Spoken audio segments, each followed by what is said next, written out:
গতকাল থেকে নিম্নচাপের কারণে যে বৃষ্টি হচ্ছে এতে সারা ত্রিপুরাজ্যের সাথেই সাবরুমেও ফেনী এবং মনু দুটি নদীতেই একটু জল ফুলে উঠেছে, যদিও এখনও ঠিক সেরকম বিপদসীমা উপরে ওঠেনি।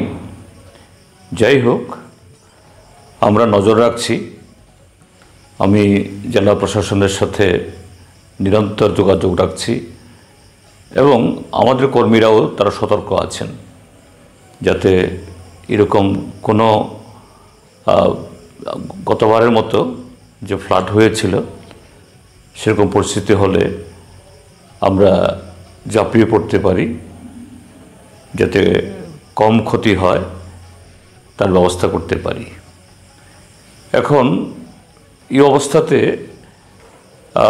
চালতেছড়ি দিয়ে এই হরিণা অর্থাৎ জাতীয় সড়কের উপর একটা ব্রিজ দীর্ঘদিন ধরে কাজ হচ্ছে এনবিসিসি দ্বারা, পিএমজিএসওয়াই-এর। এটা নানা কারণে কাজ হচ্ছিল না। আমাদের উপর্যুপরি যে আমরা চাপ রেখেছি এতে ব্রিজের যে উপরতলায় এই তার যে মূল ইয়েতে আর কি, এই কি বলে ছাদের অংশে ডালাই টালাই ইতিমধ্যে শেষ হয়েছে, কিন্তু তার দুটো অ্যাপ্রোচ, দুদিকে এই যে কন্ট্রাক্টর এই ব্রিজের কাজ পেয়েছে তিনি এটা করছেন না, এটা নাকি তার এই টেন্ডারের মধ্যে নেই।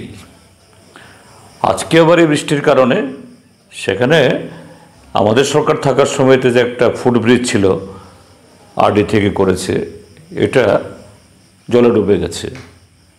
এখান দিয়ে হাঁটা চলা করার কোনো সুযোগ নেই। তো অগত্যা এই ব্রিজটাই এখন একমাত্র সম্বল।